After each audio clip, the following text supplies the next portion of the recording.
Long before their paths had crossed at the hotel, Brooke had carefully cultivated her circle of confidants. Each gathering served as a therapeutic escape from the chaos of her personal life, a place where stories were exchanged over glasses of wine and moments of levity softened the weight of past hardships. The women she surrounded herself with were a diverse group, some seasoned in navigating life's challenges, others newer to the art of resilience. Together, they formed a haven for unfiltered conversations, bound by an unspoken agreement to leave judgment at the door. The inn itself, perched on the edge of a quiet, picturesque town, was more than a meeting place. It was a sanctuary, imbued with the charm of old-world hospitality. From its wooden beams to the flickering lanterns on the terrace, it offered solace to weary souls seeking respite from life's tribulations. It was here that Brooke's tale, marked by betrayal and determination, began to unfurl before a captive audience. "Have you been in touch with your ex since the divorce?" one of the women at the table inquired, taking a sip from her intricately designed wineglass. The group was relaxing on the terrace. Brooke paused to consider her response before saying, "No, not since I threw him out and served him both divorce papers and a restraining order. I haven't seen or heard from him. He tried reaching out to the kids, but they ignored him after I explained everything he put us through." Allie, a newer member of the circle, spoke up curiously. "Was the split that bad? It sounds like there's still a lot of hurt there." "How long ago did it happen?" "About a year back. That a-hole fought it tooth and nail for an entire year. When he finally realized the kids wanted nothing to do with him, he gave up, signed the documents, and disappeared. Altogether, he's been out of the picture for 2 years now." "Good riddance," Brooke replied, her tone sharp with lingering resentment. Allie's next question seemed inevitable. "What made you decide to leave him?" "You mean the divorce?" "Because he was unfaithful. He was seeing his old flame, Gemma Evans." From behind, a voice interjected, "Jake Van Dam, cheating? That doesn't sound like him at all. And as for cheating with me, I think I'd remember that. Don't you agree?" "Completely absurd. I suppose this is just another one of your twisted stories, Mrs. Brooke Paquette." Brooke whipped her head around so quickly that the others half expected her eyes to pop out. Well, well. Look what the wind blew in. You've got a lot of nerve showing up here. And you've got plenty of gall yourself. You started manipulating Jake back when we were together. Your lies drove us apart, and now you're claiming he cheated on you with me? When exactly, pray tell? Gemma responded sharply. 2 years ago, as you're well aware. Brooke's tone was sharp enough to leave a mark. Gemma sneered. Oh, really? If I had been involved with Jake, don't you think I'd remember? 2 years ago, I was 5,000 miles away in Edinburgh, Scotland, studying general linguistics and tutoring students learning English. And I can prove it too, much more easily than you can prove you're even here right now. I just got back after 3 years abroad, and before that, I was teaching high school across the country. Brooke's face paled. This wasn't the scenario she had imagined, and it was bad news. If it wasn't Miss Evans, then who did your ex cheat with? Gemma pressed. Cornered, Brooke snapped. He cheated on me, so I threw him out. Gemma wasn't about to let it go. Oh, and in the process, you made sure he couldn't stay in this town, didn't you? Even his parents probably bought into your act. For the record, I don't believe he cheated. I think he caught on to you. Are those kids even his? Makes one wonder. Anyway, I have people to see, including Jake's parents. Brooke's face drained of color again. Don't you dare! I'll ruin you if you do, Gemma smirked, her gaze cold. Life hasn't been kind to you, has it? Seems like you're using more makeup than ever to cover the cracks. Relax, though. I'll save you the trouble. I'll be paying a visit to Jake's parents, and I have evidence to clear up your lies. By the way, thank you for driving him away. Once I find him, he'll be mine. As for your threats, please spare me. Tomorrow, I start my new job far from this viper's nest. Enjoy your lemons. With that, Gemma walked to her car and headed straight to the Van Dam residence. The house was just as she remembered, stately, with 3 parking spaces at the gate and 2 towering ginkgo biloba trees planted by Jake's ancestors. The long stone pathway led to a set of wide granite steps. She parked, grabbed her laptop from the trunk, and made her way to the front door. She knocked, and it was opened by Jake's grandfather. Yes? How can I help you, young lady? Good afternoon, Mr. Van Dam. I'm Gemma Evans. Do you remember me? It's been a while. Ah, yes. Weren't you mentioned in all that mess with Jake's marriage? Yes, sir. I'm here to tell you it was impossible for Jake to have had an affair with me. I was in Edinburgh at the time, and I can prove it. The old man studied her intently, his gaze sharp and probing. Gemma felt as though he could see right through her. After a moment, he smiled faintly. Call me Rufus, the older Rufus, he added with a glint of humor. It's brave of you to come. My son and his wife are convinced Jake is guilty. Me? I've always doubted it. Jake's not that kind of man. So, why are you trying to clear his name? Gemma knew this man would spot a lie in an instant, so she spoke honestly. Because Jake doesn't know it yet, but I plan to be the next Mrs. Van Dam. First, though, I have to find him. Do you know where he is? Rufus's eyes twinkled mischievously. He told me not to share his whereabouts with anyone, but you're not just anyone. He's at St. Christopher's Crossing, doing well at the university there. Don't let on I told you. Gemma grinned. Thank you. By the way, I'll be working at that university starting tomorrow, so I'm bound to see him. From deeper inside the house, a voice called out, Dad, who's at the door? Don't let them sell you anything. Rufus chuckled. You remember where the kitchen is? Gemma nodded, but nearly collided with Jake's mother as she turned. Anna's expression twisted with anger. You've got some nerve! Ruining my son's life and walking into this house uninvited? Get out! Before Gemma could reply, Rufus growled, Anna, she's my guest, and she deserves to be heard. She says she wasn't even here during all that nonsense. Anna hesitated, her anger faltering. What? I don't believe it. Gemma raised her laptop. I can show you. An hour later, Anna looked distraught, and Rufus was visibly furious. Now what? Anna whispered. Gemma opted for honesty again. I'm not sure. Jake and I were close, and things might have turned romantic if Brooke hadn't interfered, but that's for Jake to decide. If I can find him. Anna, shocked by the revelations, decided her husband needed to hear this too. She smiled thinly. Would you stay for dinner and share your story with Randall? Gemma declined politely. Thank you, but I need to prepare for my new job. She carefully avoided mentioning where she was heading. When Gemma was ready to leave, Anna pulled her aside, her tone hesitant and full of regret. Anna expressed a longing to reconnect with Jake, admitting that the family had made poor decisions and treated him unfairly. She asked Gemma to let them know if she ever found him. However, Gemma gently declined, explaining that Jake had disappeared for a reason, clearly not wanting to be found. She assured Anna she would pass along their message, but could not reveal his location. As Gemma made her way to her car, she spotted a man approaching. It didn't take long for her to recognize him as Jake's brother, Rufus. The sight of him was startling. He was past his prime, overweight, and lumbering with a gait that resembled a gorilla's. His large frame, thick neck, and heavy paunch were paired with wheezing breaths as he moved. Gemma continued to her car, hoping to avoid an encounter. Rufus, on the other hand, took note of her. She seemed familiar, though he couldn't quite place her. His thoughts were less than polite, as he appraised her appearance with crudeness. When he entered the house, he casually asked his grandfather about the broad he saw leaving.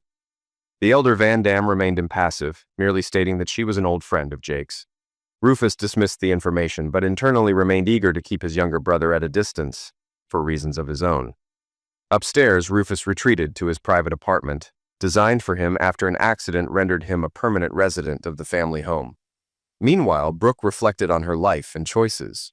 By the time her divorce from Jake was finalized, he was 35 and she was 37. Their two children, born less than a year apart, were now 16 and 15. She thought back to when she first set her sights on Jake, who was just 18 at the time. Brooke had noticed him after a grueling 10-kilometer swim race, initially paying him no attention until a dark-haired girl began helping him out of his wetsuit. The interaction caught Brooke's interest. Observing him closely, she was struck by his athletic build. Broad shoulders, strong arms, and muscular legs. His reddish-brown hair, green eyes, and chiseled features completed the picture. Brooke, then in her 20s, decided she wanted him and began plotting to make it happen. Breaking through Jake's reserved nature took 6 months. Fortunately for Brooke, the girl who had been a close friend to Jake relocated, making it easier for Brooke to manipulate her way into his life. When Jake eventually invited her to meet his family at a barbecue, she learned he was the youngest of 3, with a brother and sister several years older. At the barbecue, Brooke couldn't help but compare Jake to his older brother, Rufus. Although they shared similar features, their differences were stark. Jake was lean, with understated strength and a calm, thoughtful demeanor.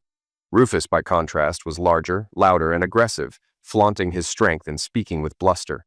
Rufus quickly noticed Brooke, his resentment toward his younger brother fueling his interest. He viewed Jake as too clever and decided to seduce Brooke. Within 2 weeks, Rufus had charmed and manipulated her into meeting him at a hotel. What followed was a raw, overpowering encounter that left Brooke reeling. Rufus showed no concern for her enjoyment, treating her like a conquest rather than a partner. His disdainful attitude extended to dismissing protection, leaving Brooke vulnerable. A month later, Brooke realized she was pregnant. When she confronted Rufus, he mocked her, telling her to pin the pregnancy on Jake or terminate it. Shocked and desperate, Brooke chose the former. She seduced Jake, surprised by the stark contrast between the two brothers. Jake was gentle, considerate, and far more attentive, traits Rufus lacked entirely. Brooke carried on, convincing Jake the child was his, while keeping the truth about Rufus hidden. Over time, the differences between the two men became even clearer. Jake's love and devotion clashed sharply with Rufus's brutishness and selfishness. Despite her manipulations, Brooke found herself trapped in a web of her own making, with guilt and regret lingering just beneath the surface. Brooke lay underwear on the bed of the same hotel room where she had first been with Rufus. She initially wanted to rush through the experience, but Jake had other plans. He took his time, bringing her to climax multiple times with unrelenting focus. When she was finally spent, lying beside him, her hand wandered to his shorts. The moment she felt him, she froze in disbelief at his size. Nervousness crept in as she wondered how she could handle him, but Jake's tender care eased her fears. He wiped her face with a damp cloth, his calm and considerate nature further disarming her. Despite her apprehension, Jake gently guided her, allowing her to take the lead. As she hesitated, her body responded instinctively, preparing for him. The experience, far from the discomfort she had anticipated, became something she began to enjoy. His deliberate movements and attention to her every reaction sent waves of pleasure coursing through her. She lost track of time, her mind blank except for the sensations consuming her. By the end, she was utterly overwhelmed, her body trembling as she collapsed beside him. Jake's kindness extended beyond the bedroom. When she struggled to stand afterward, he supported her, helped her to the bathroom, and made sure she was safe and comfortable. As he showered, Brooke lay in bed, lost in thought. The experience had been unlike anything she'd ever known. Jake was patient, caring, and attentive.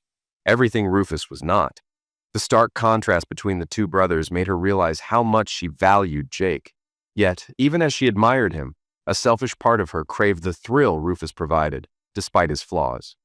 3 months later, Brooke and Jake married in a quiet ceremony. Brooke settled into her new life with a devoted husband who treated her with love and respect. She enjoyed the stability Jake provided, but she couldn't resist the temptation of keeping Rufus as a side fling. For Brooke, Rufus was merely a distraction, a quick and detached indulgence that didn't compare to the depth of her relationship with Jake. She justified her actions by focusing on how effortlessly she juggled her double life. Years passed, and Brooke continued her precarious balancing act. However, Rufus's reckless lifestyle eventually caught up with him. 13 years after their first encounter, his excessive use of anabolic steroids led to a catastrophic heart incident. While at the gym, he collapsed, saved only by the quick actions of a nurse exercising nearby. Emergency responders managed to stabilize him with CPR and rushed him to the hospital. Tests revealed that Rufus had suffered a myocardial rupture, a direct consequence of prolonged steroid use. He was whisked into emergency surgery, his life hanging by a thread. The event was a harsh reckoning for Rufus and a sobering reminder of the choices that had led him to this point. Rufus left the hospital a changed man, his once muscular physique reduced to flabby weakness. His body, ravaged by years of steroid use, now required constant care and attention. Bitter and resentful, he began manipulating Brooke, planting seeds of dissatisfaction in her mind. He criticized Jake relentlessly, urging Brooke to demand more from her husband, more money, more effort, and more luxury, while playing the helpless victim of his own circumstances. Over time, Rufus's influence began to show. Brooke's attitude toward Jake soured, her frustrations spilling out in constant nagging. Small annoyances became major arguments, and she started pushing Jake harder than ever. She demanded a new car, claiming the old one was beneath her.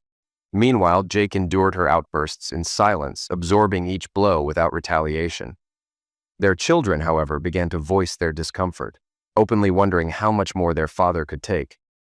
One evening, during yet another tirade, Jake silently walked away, leaving Brooke mid-rant. Furious, she screamed after him, but he retreated to his office and slammed the door. When she followed him moments later, his response was explosive. For the first time in their marriage, Jake roared at her to leave him alone, his voice carrying the weight of years of pent-up frustration. At that moment, Brooke realized she had pushed Jake to his breaking point. She had always underestimated him, assuming he would never fight back. What she failed to understand was that Jake was the type of man who endured quietly until he didn't. And when he reached that limit, his reaction was swift and decisive. Jake's patience had run out. He reflected on the deep rift in their relationship and the toll it had taken on his spirit. He knew he needed to protect himself, not only emotionally, but also financially. Years earlier, anticipating trouble with his father and brother at the family business, Jake had taken precautions. Despite being groomed by his grandfather to become the company's technical executive, his father had pushed him aside, likely influenced by Rufus. When his father eventually fired him on a technicality, Jake walked away without regret. After leaving the family company, Jake was quickly scooped up by its biggest competitor, who offered him a flexible, well-paying position with excellent benefits. On the advice of his grandfather, Jake had also established his own freelance business in Luxembourg, funneling most of the income into offshore accounts. This financial independence had always been a quiet safety net, one Brooke never questioned, assuming it was merely extra earnings from side projects. Now, Jake decided to make significant changes. He redirected all freelance income to his offshore accounts, cut back his workload, and committed to spending more time with his children. He was done with the grueling hours and the endless demands. The next morning, Jake sat in the kitchen sipping coffee and reading the news on his tablet when Brooke stormed in, demanding to know why he hadn't come to bed. Jake, calm but firm, responded that she had likely waited only minutes before falling asleep, and he had no intention of discussing her accusations further. Before Brooke could unleash a tirade, Jake interrupted. He laid out his decision. He had returned all freelance assignments and reduced his work week to 30 hours. If she wanted more money, she could get a job herself. He also addressed her behavior, making it clear that her constant disrespect was pushing their marriage to the brink of divorce. Without waiting for a response, Jake walked out, announcing he was going out for breakfast, a rare indulgence for himself. Stunned, Brooke sat in silence, unable to process the transformation in her husband. She had never seen him so resolute. Finally, she picked up her phone and called Rufus, desperate for guidance. She complained about Jake's newfound defiance, but Rufus only laughed, reassuring her that he had anticipated this and had a backup plan in place. Jake was reviewing some documents at his desk when his secretary called to inform him of an unexpected visitor. He confirmed he had no appointments scheduled, but the visitor insisted it was urgent. Jake sighed, weary from weeks of escalating tensions with Brooke. Their marriage had deteriorated rapidly after his ultimatum to reduce his work hours and prioritize his own well-being. Brooke had retaliated with a sharp ultimatum of her own. No money, no intimacy. Jake, unshaken, moved into the guest room, leaving Brooke fuming. While Brooke's frustration grew, her attempts to seduce Jake into submission failed. Rufus, her fallback, proved useless, unable to satisfy her due to his declining health and physical condition. Within weeks, Brooke's frustrations peaked, but Jake remained unmoved. That morning, an elderly woman entered Jake's office, handed him 2 sealed envelopes, and delivered the words, "No one wants to hear.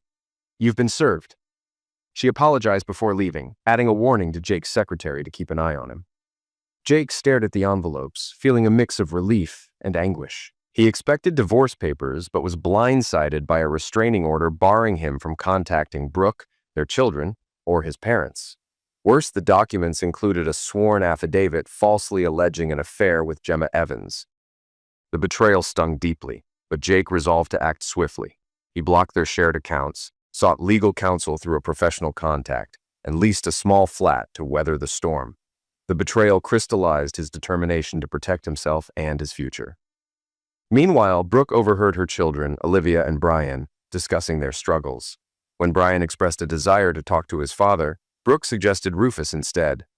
Olivia's sharp reply stunned her mother. Olivia called Rufus a disgusting, sweaty pervert and revealed disturbing behavior, offering money for inappropriate favors. Brooke was horrified. Could Rufus really have acted this way toward his own daughter? That evening, more unsettling truths emerged. Confronted with Rufus's predatory nature, Brooke could no longer ignore the danger he posed, not only to her children, but also to herself. Despite their issues, Jake's influence on the children had instilled in them a sense of self-respect that shielded them from Rufus's worst. However, Brooke now faced the grim reality of being financially tied to Rufus.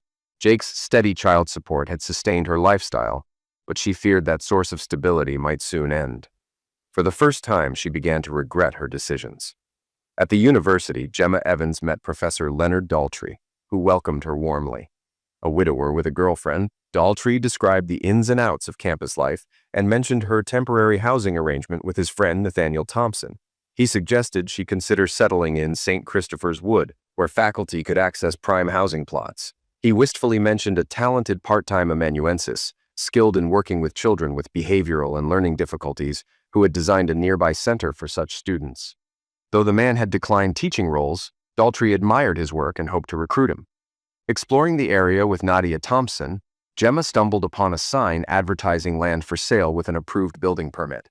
Enchanted by the location, she expressed her desire to build a home there but worried about finding the right designer. Nadia reassured her, mentioning a friend who was both an aeronautical engineer and an accomplished designer. "He's building his own house nearby," Nadia explained. "He's a bit reclusive, but he's good company once he warms up. I'll invite him to dinner Friday so you can meet him."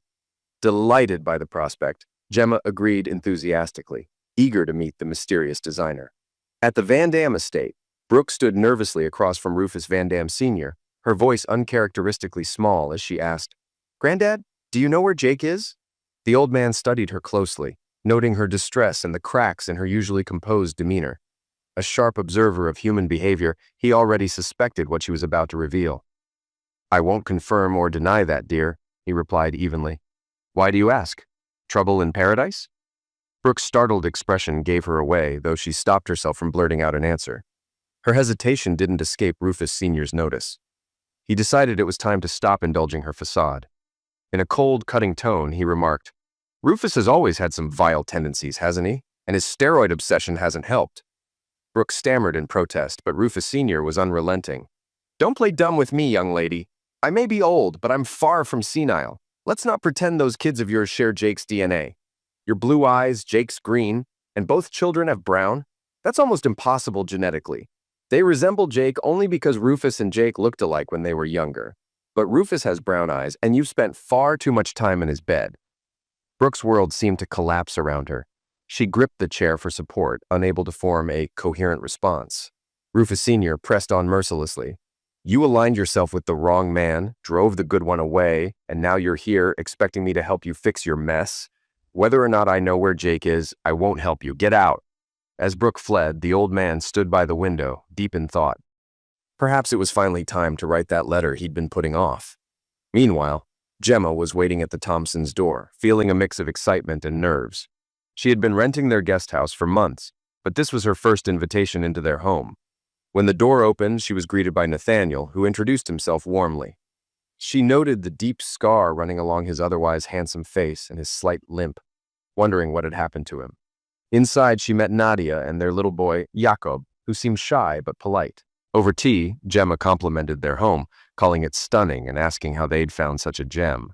Nadia hesitated, her face clouding briefly before she replied, "It's a long, complicated story with a happy ending. It's also Nathan's story, so I'd need his blessing to share it. Let's just say he wrestled this place out of the hands of some local tyrants." Curious, Gemma asked if Nathan had been married before. Nadia explained that Jakob was Nathan's son from his first marriage, and that Nathan was a widower. Then, with a bright smile, Nadia shared some happy news. She was expecting. Gemma hugged her warmly, thrilled for her. Just as she was about to ask when the baby was due, Nathan appeared and introduced a visitor. Gemma froze. "Jake!" she exclaimed, rushing to hug him. But Jake remained stiff and distant, his only response a cool, "Gemma, long time. No see." Her joy evaporated as she stepped back, confusion and hurt written all over her face. Nathan and Nadia exchanged glances before Nathan said gently, "You two should talk. Use the office." Once inside, Jake turned to her, his expression guarded. "Gemma," he began, "you signed an affidavit claiming we had an affair while I was married to Brooke. That lie destroyed my marriage. Why would I be happy to see you?" Gemma felt like the ground had been pulled out from under her. The full weight of Brooke's manipulations hit her, and anger boiled within. Straightening her back, she looked Jake in the eye, her voice steady and resolute. She was determined to set things right. Jake was stunned as Gemma launched into her explanation. She began by assuring him that during the years she spent in Europe, she never communicated with Brooke, nor would she have shared personal details with her. Gemma recounted a moment when she publicly corrected Brooke after overhearing her lies in a pub. Following that confrontation, she met with Jake's parents and grandfather, sharing the truth about her whereabouts.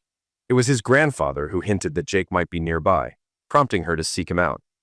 When Jake hesitantly asked about the affidavit, Gemma's response was unequivocal. It was forged. She insisted she would never have betrayed him while he was married, nor would she have lied about such a thing. Jake, visibly shaken, confessed he had believed she had betrayed him and struggled with that belief for years. Yet, as she spoke, he began to trust her again, recalling her honesty during their friendship and the verifiable details she had just shared. Relieved, Gemma took a deep breath and, summoning her courage, asked if they could reconcile. Jake stepped forward, holding her close, and asked if she could forgive him for doubting her. Gemma immediately dismissed the idea of blame, reminding him that he had been manipulated. As Jake leaned in for a cheek kiss, Gemma turned her head, capturing his lips in a passionate kiss, surprising him with the intensity of her affection. Jake, still processing the moment, marveled at her boldness. Gemma, her voice light but firm, declared she had been waiting for this chance since learning he was no longer with Brooke. She made it clear she wasn't giving up on him, no matter how long it took. Jake admitted his struggles, explaining the isolation he sought while building his remote home. He described himself as damaged goods, revealing the emotional scars he had yet to heal. Gemma, unwavering, promised to stand by him through it all. She then hinted at suspicions about the paternity of Jake's son, suggesting there might be more to uncover. When they rejoined Nathan and Nadia, Gemma announced with quiet confidence that the issue between her and Jake was resolved. Nadia, delighted, teased her about her quick work. Gemma smiled, pulling Jake closer, and revealed her intentions: to never let Jake out of her sight again, to seek justice for his past, and to inquire about purchasing the plot of land she had admired earlier. The dinner that followed was lively, with Gemma sharing warm stories from her past with Jake. But the mood turned serious when she asked Jake a pointed question. How had Brooke managed to deliver a fully developed baby after a 6.5-month pregnancy? Jake admitted he had never questioned it at the time, overwhelmed by the experience of becoming a father. Nathan gently suggested the possibility of a setup, given how suspicious the timeline seemed. Though Jake initially resisted the idea, noting the strong resemblance between the children and himself, Nadia pressed further. She asked if there was anyone else in the family who looked similar to Jake. Gemma immediately pointed to Rufus, suggesting he might be the key to the mystery. Jake hesitated, reluctant to consider such a possibility, but Nadia's practical approach prevailed. She proposed a paternity test, advising Jake to seek legal representation. Turning to Nathan, she urged him to contact Donna Marshall, a renowned attorney known for her unmatched skills. Jake, though shaken, nodded in agreement, realizing it was time to uncover the truth once and for all. Brooke was spiraling. 2 weeks after Jake's grandfather bluntly refused to help her locate him, she was still drowning in her predicament. She no longer wanted Rufus around her children, but she felt financially dependent on him. Preparing dinner one evening while the kids worked on school assignments, she was startled by a knock at the door. Peering out, she saw a man and a woman standing on her porch. Opening the door cautiously, she asked, "What can I do for you?" The woman spoke first, confirming Brooke's identity as Mrs. Paquette, formerly married to Jake Van Dam. Brooke nodded warily, and the man then presented a warrant, explaining they were there to collect DNA samples from her children. Any refusal would lead to her arrest. "What? Why do you need their DNA?" Brooke demanded. "For a paternity test," the woman replied flatly. The ground seemed to fall out from under Brooke. She had always clung to the hope that Jake's bond with the children might one day bring him back to her, and the substantial child support payments that sustained her lifestyle. If the test proved they weren't his, all of that would vanish. At the Van Dam estate, another pair of officials arrived at Rufus Jr.'s apartment, accompanied by a police officer. Rufus Sr. observed the scene silently, thinking, Gemma must have found Jake. Now the reckoning begins. When Rufus Jr. refused to cooperate and lashed out at the officer, it took only moments for the younger, stronger man to subdue him.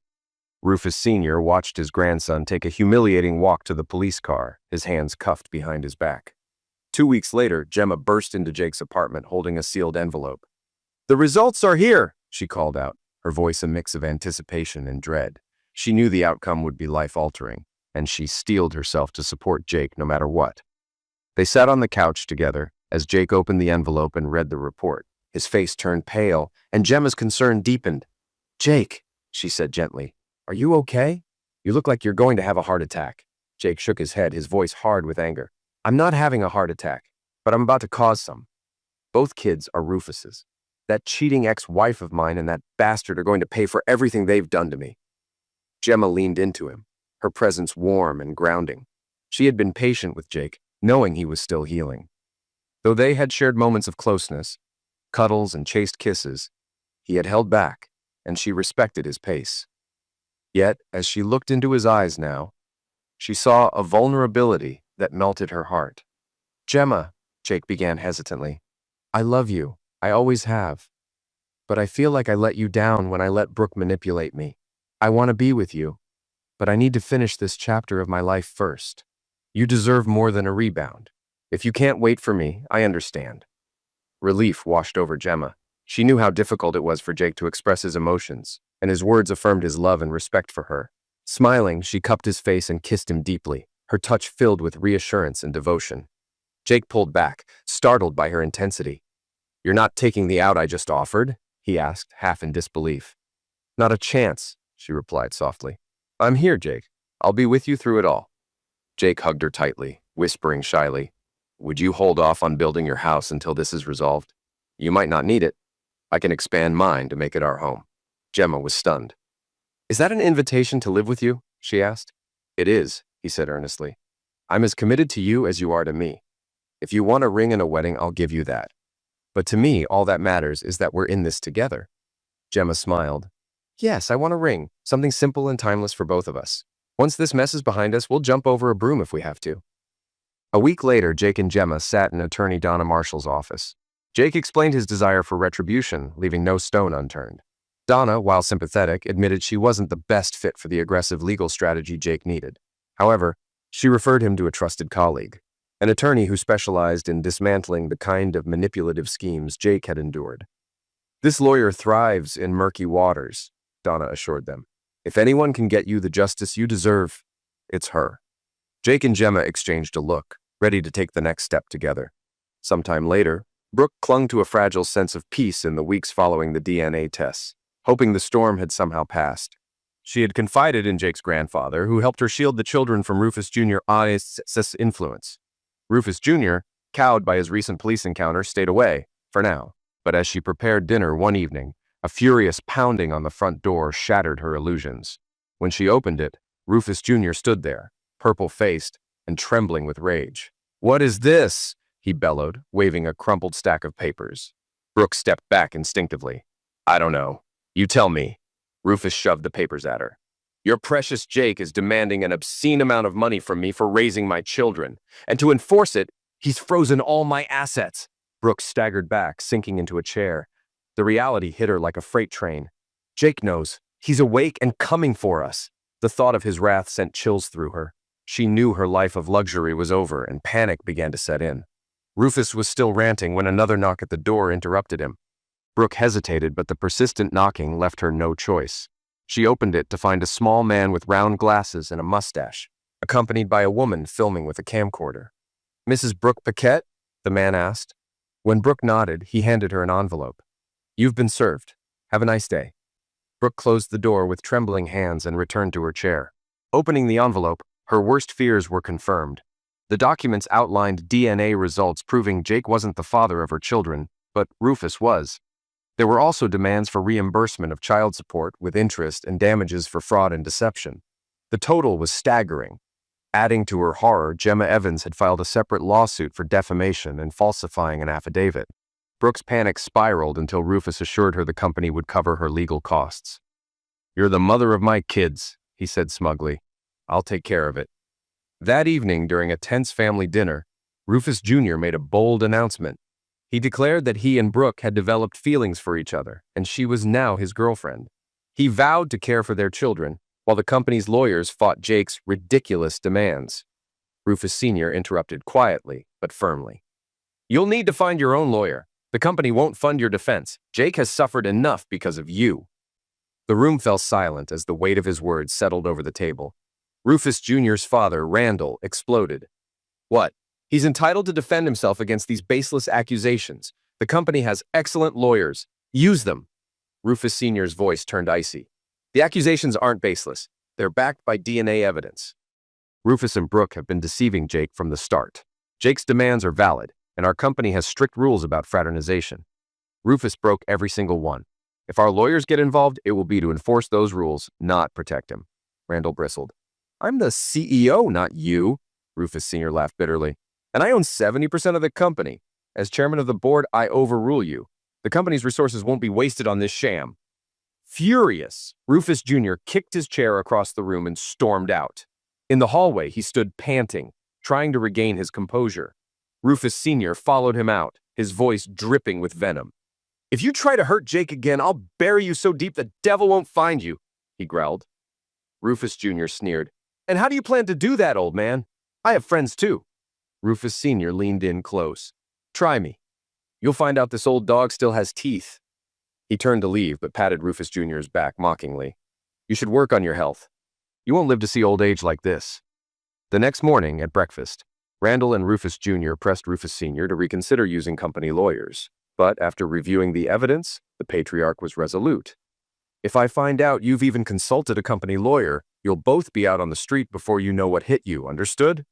With that, he left the room and returned to his office. Sitting at his desk, he dialed the University of St. Christopher's Crossing. "Good morning, this is Professor Van Dam. Could I speak with Professor Daltrey, please? It's rather important." A familiar voice greeted Rufus Sr. warmly over the phone. "Rufus, old friend, it's been too long. How are you?" Rufus Sr. smiled faintly, though his tone was serious. "Mentally sharp as ever, Leon. Physically, not so much. But that's a conversation for another day. Right now, I need a favor, one that involves two of your people." "Anything for you," Leon replied. "You were there for me during that nasty business with Short, when he was blackmailing students. It's my turn to repay the kindness." Rufus Sr. hesitated before continuing. "I'm not sure you'll like it. I plan to visit and convince two of your employees to join my company." "Which two?" Leon asked, a hint of concern in his voice. "Jake Van Dam and Gemma Evans." Leon sighed. "I can understand wanting Jake, but Gemma? She sought me out after hearing rumors about Jake's marriage. She wanted to clear his name and find him after his divorce. From what I've gathered, she succeeded, and I suspect the two are inseparable now." Leon paused. "When are you coming? I'll make sure they're available." "I can leave in 30 minutes. It's a 2-hour drive. I'd like you there as well." "You've got it," Leon said. "See you soon." Later that day, Leon was shocked to see how frail his old friend had become. Though Rufus Sr. looked tired and worn, his voice remained steady, and his eyes still carried their familiar spark. Before summoning Jake and Gemma, the two men shared a quiet, intense conversation. In Leon's office, Jake and Gemma joined the older men. The reunion between Jake and his grandfather was bittersweet. Happiness mingled with the regret of lost time. Once they'd embraced, Rufus Sr. got straight to the point. "Jake, I need you to run the company for me." Jake stared at him, stunned. "Granddad, why? What about Dad and Rufus?" Rufus Sr.'s smile was tinged with sadness. "I'm ill, Jake. It's progressive. I'm nearing the point where I can't keep the terrible twosome from destroying the company. I've seen you work. I know you're capable of leading." Jake, visibly shaken, squeezed Gemma's hand. "Why didn't you tell me sooner?" "I had my reasons, but the real question is, will you do it? Your girlfriend's input matters too." Jake glanced at Gemma. "Granddad, I'm building a home for us here, a family house." Gemma's head snapped up, surprised. "A family house? So much for taking things slow." Smirking, she quipped, "Should I stop taking the pill?" Jake didn't miss a beat. "As soon as possible. I'd love to have a few kids with you." Gemma leaped out of her chair and kissed him fiercely. "Last one was yesterday," she said with a grin. "That answer your question?" Rufus Sr. coughed gently. "Jake, Gemma, may I remind you we're not alone. And Jake, the company is less than an hour from here." Jake met Gemma's eyes, and she nodded her approval. "Okay, Granddad, but what about Dad and Rufus?" "They'll be dealt with. You won't have to worry about them." "When do you want me to start?" Jake asked. Rufus Sr.'s voice softened. Soon. I don't have much time. I'll be entering a clinic in about 10 days to ease my passing. After that, you can step in. Gemma frowned. Why all the secrecy? Rufus Sr. sighed. Randall and Rufus will fight to keep their cushy lives, even resorting to violence. I've already had to warn Rufus off using company lawyers to fight the lawsuits you've initiated, Leon interjected. We've devised a plan to ensure your safety and protect the company. Rufus Sr. gestured for Leon to continue. Once Rufus passes, trusted managers will implement a full lockdown of the company. I'm creating software to secure everything, similar to ransomware. Employees will be sent home on full pay during the transition. When the will is read, everything will fall into place, and you'll take over. Jake and Gemma were stunned by the scope of the plan. What about us? Jake asked. You'll stay out of it until the will is read, Leon explained. The rest will be handled. Jake's grandfather added, I'll write you a letter explaining everything. For now, it's best you stay in the dark. Jake's voice quivered. Granddad?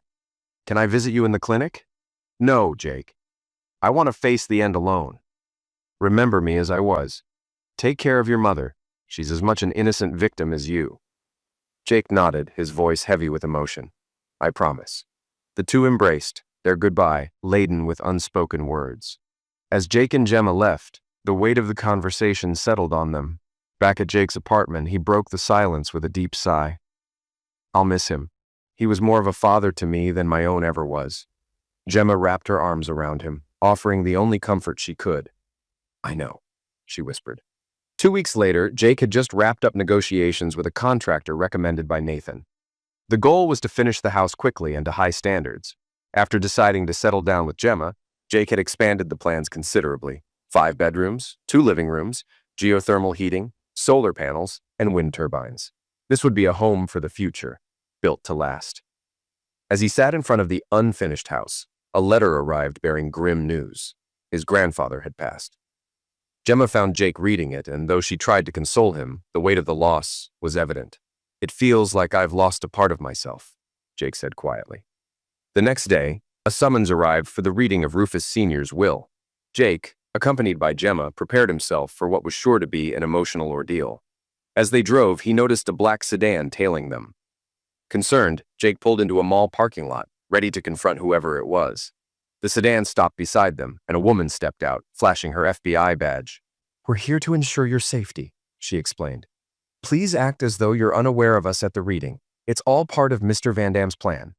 Inside the lawyer's office, Jake entered the conference room, leaving Gemma in the waiting area. His father, Randall, and Rufus Jr. were already seated. The moment Jake walked in, Rufus Jr. sneered. Look who's here. Hoping to scavenge something, little rat. I'll make sure you leave with nothing. The lawyer's sharp voice cut through the tension. Sir, if you can't behave, you'll be removed. Understood? Rufus grumbled but stopped short of responding further. Randall seemed ready to interject, but wisely stayed silent after the lawyer's stern glare. With order restored, the reading began. As the lawyer read aloud, Jake's name caught his attention. All possessions listed with this office, including chairmanship of Van Dam Aeronautical Industries, are hereby transferred to my only son, Jacob Randall Van Dam. Jake was stunned. Only son? That's Dad, isn't it? What's happening? Randall erupted. I'm his son, and Rufus is my son. This is fraud, and I'll tear you apart. He lunged toward the lawyer, only to stop short as 4 massive men entered the room, taking positions beside him and Rufus Jr. One of them growled, You're not going to make me hurt you, are you? Randall backed down immediately, but Rufus Jr. wasn't as restrained. He lunged at Jake, shouting, I'll liquidate you, you bastard! Within moments, one of the guards had subdued him, leaving Rufus clutching his wrist in pain and seated again. Calm returned to the room as the lawyer continued. Mr. Van Dam anticipated this behavior, which is why these gentlemen are here. Now let me explain. Genetic evidence proves that Mr. Randall Van Dam is not the biological son of Rufus Van Dam Sr. Furthermore, Rufus Jr. is not his grandson. The room fell silent as the lawyer paused, then addressed Randall directly. When Mr. Van Dam learned of your treatment of your wife and your misuse of company funds for personal indulgences, such as leasing an apartment and hiring escorts, he made your wife an offer. She agreed, and she was inseminated with his seed. The genetic evidence confirms that Jacob Randall Van Dam is his son, not yours. Randall turned a livid shade of red before exploding in rage. Lunging at his wife, he screamed, You cheated on me, you hoe! I'll sell you to a Russian brothel. I'll make you pay for this. The guards moved swiftly, restraining him before he could cause harm. Meanwhile, Rufus Jr. sat gasping, his face a picture of shock and fury. The lawyer remained calm, his voice firm. Any further outbursts, and you'll both be removed. We have notarized affidavits and indisputable genetic proof to support everything outlined here. Your actions have consequences, gentlemen, and the law will take its course. Jake sat quietly, processing the bombshell revelations. His mother, serene and composed, offered him a small, reassuring smile. Beside her, Randall and Rufus writhed in impotent rage as the lawyer moved on to finalize the reading, sealing their fates. 2 weeks later, the lawyer turned to Randall and Rufus Jr. and delivered a sharp blow. Please note their behavior and threats for the file, he said to his assistants. Then, addressing Randall, he continued, You won't be doing anything to anyone. We have proof of massive embezzlement totaling $6 million, funding your depraved lifestyle. That doesn't include the offshore accounts in the Cayman Islands. On top of that, you sold sensitive technology to rogue states and competitors. Federal agencies, the FBI, IRS, and others, are eager to have a long conversation with both of you. He turned to the guards. Escort these men out and hand them over to the authorities. Outside, Brooke waited. She had seen Jake enter the building earlier with Gemma, her arm possessively around him. Her faint hope of rekindling something with Jake dimmed as the reality of his new relationship set in. 30 minutes later, her world crumbled further. She watched as Randall and Rufus Jr. were let out in cuffs, read their rights, and whisked away in separate police cars. Overwhelmed, she approached one of the guards. What's going on? What happened in there? The guard responded curtly. They're wanted for fraud, embezzlement, and industrial espionage. Likely won't see the light of day for 20 years. Brooke's stomach sank. Who's going to run Van Dam Industries? The guard shrugged. The other man, Jake Van Dam. Realizing everything Rufus had promised was gone, Brooke stumbled to Rufus's car, found the keys inside, and drove home, lost in despair. Months later, Brooke was desperate. Her meager income barely covered basic needs, let alone the luxurious lifestyle she had once enjoyed. Bills piled up, and the children's tuition weighed heavily on her mind. She saw only one solution: manipulate Jake into taking her back. Standing underwear before the mirror, Brooke failed to see how years of hard partying, heavy drinking, and substance obsession had ravaged her body. Plastic surgery at Rufus's insistence had left her with an artificial appearance. Her skin sagged unnaturally, her bosom implants looked stiff and unnatural, and her once attractive face was overly smoothed and expressionless. Despite this, Brooke felt confident she could win Jake back and push Gemma out of the picture. Early morning, parked near Jake's house, Brooke waited for Gemma to leave. As soon as she saw the blue Nissan Rogue drive away, she checked her makeup, pulled down her blouse to enhance her cleavage, and approached the house. She knocked, her eyes scanning the home Jake had designed. She dismissed its unique charm, already planning how to improve it to her tastes. The door opened, revealing Jake, his expression unreadable. He didn't invite her in, simply stood and stared. Squaring her shoulders, Brooke forced a sultry tone. Jake, you're looking good.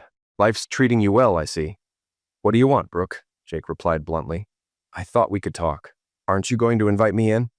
Jake sighed. Let's get this over with. He stepped aside and led her to his office. Keeping her from seeing the rest of the house, he gestured for her to sit, then settled across the desk. Speak. What do you want?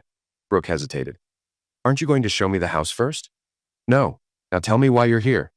Brooke leaned forward, her voice dripping with faux sincerity. Jake, we belong together. We have history. 2 children. It's time for us to fix this. Jake's expression hardened. We do have history, but my version is far different from yours. You're out of your mind if you think we'll ever be together again. Unfazed, Brooke pressed on. I made mistakes, but we have the children to think about. I can't provide for them properly. They're not my children, Brooke. DNA proved they're Rufus's. Why should I be responsible? You raised them for years. Rufus never cared for them the way you did. Jake sighed. Don't worry about the kids. I'll take care of them, but not for you. My mother begged me to look out for them, so I've made arrangements. They'll have everything they need, but you won't get a cent. I'm not funding your lifestyle. Brooke sat in stunned silence as Jake's words slammed the door on her plans. Brooke sat stiffly, her frustration mounting. This wasn't how she had envisioned the conversation.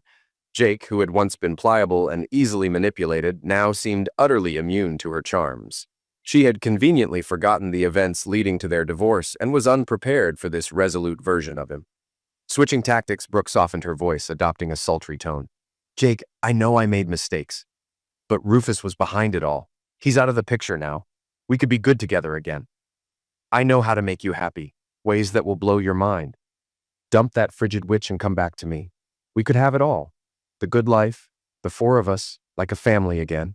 She shifted in her chair, crossing her legs and pushing her augmented chest against the fabric of her blouse, hoping to sway him. But her theatrics had the opposite effect. Jake's expression hardened with disgust. You look and act like a desperate courtesan, he said coldly. Our history tells me I should avoid you at all costs. I wouldn't touch you even wearing a hazmat suit. As for your children, I've made arrangements. Olivia will live at St. Christopher's Crossing when she starts college, and Brian will stay with my mother until he's ready for college. You can't provide a stable home, so I've taken care of it. You, however, won't see a cent from me. In fact, you owe me. Brooke was too stunned to speak as Jake paused, glaring at her. Then he added, If you try to fight me on this, I'll file charges for fraud and extortion. I'll let the courts know the children aren't mine, and that you deceived me during the divorce. Now get out. I've had enough. The silence that followed was broken by the sound of the front door opening. Gemma stepped into the room, her radiant smile and obvious baby bump stealing Brooke's attention. She walked over to Jake, kissed him on the cheek, and whispered, You were right. There are two. Jake's grin widened and Brooke's composure shattered. You're pregnant, she blurted, watching her plan to win Jake crumble before her eyes. Gemma and Jake exchanged a glance, then Gemma turned to Brooke with a calm but triumphant smile. Yes, I'm pregnant. I'm giving Jake the children he's always deserved. Now I heard you were leaving. We need to start planning the nursery. Brooke's face twisted in disbelief. Children? As in more than one? Gemma's smile brightened. Yes, twins. I'm 3 months along. The first ultrasound only showed one baby, but the second revealed 2 boys. She leaned down, kissed Jake deeply, and whispered, Boys? In his ear. Brooke stood abruptly. You can't do this to me. You're throwing me aside and taking my children, your niece and nephew, away from me. Jake's patience snapped. His tone turned icy. I don't know what Olivia and Brian are to me, Brooke. You tell me. Keep in mind that Randall wasn't Rufus Sr.'s biological son, and I'm not Randall's biological son either. I'm Rufus Sr.'s son. The only connection we have is through our mother. Brooke's face drained of color as the full weight of Jake's words hit her. Since Randall and Rufus Jr.'s arrests, she had been completely cut off from the Van Dam family. Anna had refused any contact, and Brooke's own life had spiraled into poverty. Living in a dingy apartment and selling her possessions just to scrape by, she was truly alone. Jake's voice cut through her despair. If it were up to me, you'd rot in hell, but my mother and Gemma think otherwise. They believe you should be given a chance because, for better or worse, you're still the mother of your children. They convinced me that if I didn't intervene, you'd become a wreck, and that would eventually affect Olivia and Brian. So I've arranged a job for you. It's physical labor, nothing glamorous, but it will cover your rent and basic living expenses. Brooke's hope dimmed further. She had applied for jobs before, only to face rejection at every turn. Without Jake's intervention, she'd have to leave town entirely, forfeiting any chance of seeing her children again. As Jake's final words sank in, she realized her future was no longer hers to dictate. Jake handed Brooke a card with an address and phone number. Before she could respond, Gemma stepped in. This is your only chance to stay connected with your children. That job is the only option left for you once the lawsuits reach the court. Refuse and we'll wash our hands of you completely. And don't fool yourself. We're not taking your children from you. Olivia and Brian made their own choices. Olivia will live at St. Christopher's Crossing, and Brian is staying with Anna. They both know what you did to the man they thought was their father. Gemma gestured toward the door, signaling it was time for Brooke to leave. As they reached the threshold, Gemma turned, her tone sharp and unyielding. In the end, I win. I have Jake, and I'm carrying his children. Your selfishness ruined any chance you had with him. You gambled on the wrong man for luxury, and now you've lost everything. I have the better man, and you're left with nothing. Her glare hardened. And let me make something crystal clear. If you try anything with Jake, you'll have me to deal with. Hurt him, manipulate the kids, or even attempt to turn them against him, and I will come for you. I won't stop until you're completely destroyed. Do you understand? Brooke's confidence shattered as she stood frozen, stunned by the raw venom in Gemma's words. She barely managed a small, shaky response. Yes, I understand. No contact with Jake unless it's through you. Exactly. Now leave, Gemma snapped. The self-assured woman who had stared into the mirror earlier was gone. In less than an hour, Brooke's world had crumbled, leaving her hollow and defeated. Without another word, she walked to her car, shoulders slumped. Inside the house, Gemma returned to Jake, curling into his lap with a contented sigh. "You're mine," she murmured. "It took nearly 20 years, but we're finally together again. Despite Brooke, and thanks to her stupidity." After a quiet moment, she stood and tugged Jake to his feet, a mischievous smile on her lips. "We need to practice." "Practice for what?" Jake asked, bemused. "Number 3, of course," Gemma teased, giggling as she led him to the bedroom.